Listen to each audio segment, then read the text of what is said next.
ബാഇന്റെ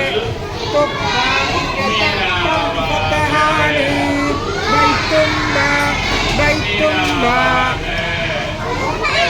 ഫതഹാണ് ബൈത്തും ബാ ഇതെന്താ വായിക്ക ചെരിപ്പ് കിസറാണ് ബിന്ദുംബി ബിന്ദുംബി ഇതെന്താ പറയാ കിസറാണ് ബിന്ദുംബി ബിന്ദുംബി തൊപ്പിലമ്മാണ് മുകളിൽ പത്തഹ്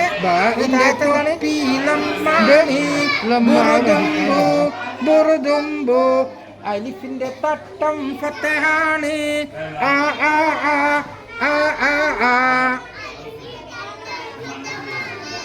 ആ ആ ആ ആ അലിഫിന്റെ ചെരുപ്പ് കിസറാണ് ഈ കിസറാണ് ഈ ഈ ഈ ഈ ഈ ഈ അലിഫിന്റെ തൊപ്പിലമ്മാണ് ഓ ഓ ഓ ഓ ഓ ഓ എന്ന് പറഞ്ഞ തൊപ്പിലമ്മാണ് ഓ ഓ ഓ ഓ ഓ ഓ ഈ ഫതഹ് മുകളിലിടണ്ട.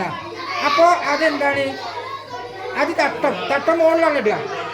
കിസറ് അടിയിലിടണ്ട. അപ്പോൾ അതെവിടെ? ചെരുപ്പ് അടിയിലിടല്. പിന്നെ തൊപ്പി മുകളിൽ തന്നെ ഇടണ്ട.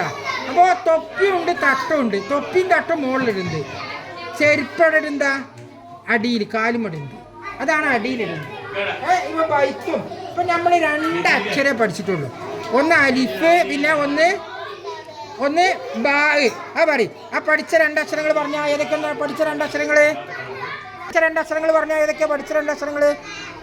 അലിഫ് ബാ. അലിഫിന്റെ മുകളിൽ ഫതഹ ഇട്ടാൻ നിന്നാ വായിക്ക. ആ അലിഫിന്റെ താഴെ കിസർ ഇട്ടാൻ നിന്നാ വായിക്ക. അലിഫിന്റെ മുകളിൽ തൊപ്പി ലമ്മിട്ടാ എന്താ വായിക്ക? ഓ ആ അത് അവിടെ ഒന്നും പറ. അലിഫിന്റെ മുകളിൽ ഫതഹ ഇട്ടാൻ നിന്നാ വായിക്ക. അലിഫിന്റെ അടിയിൽ കിസർ ഇട്ടാൻ നിന്നാ വായിക്ക. അലിഫിന്റെ മുകളിൽ ലമ്മിട്ടാൻ നിന്നാ വായിക്ക. അപ്പോൾ മുകളിലിടുന്ന ഹർക്കത്ത് 3 ഉണ്ട് കേട്ടോ. മുകളിലിടുന്ന ഹർക്കത്ത് സുക്കൂന് എന്ന് പറഞ്ഞിട്ട് ഒരു പൂജ ഉണ്ട്. ആ സുക്കൂനും മുകളിൽ തന്നെ ഇടുക. 3 എണ്ണം മുകളിലിടുന്നതാണ്. 1 അടിയിലിടുന്നത്. അടിയിലിടുന്ന ഹർക്കത്ത് 1. അതിൻ്റെ പേരെന്താ? കിസർ.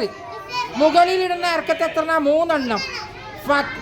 ഫതഹ്, ലമ്മ്, സുക്കൂന് 3 എണ്ണം മുകളിലിടുന്നതാണ് കേട്ടോ.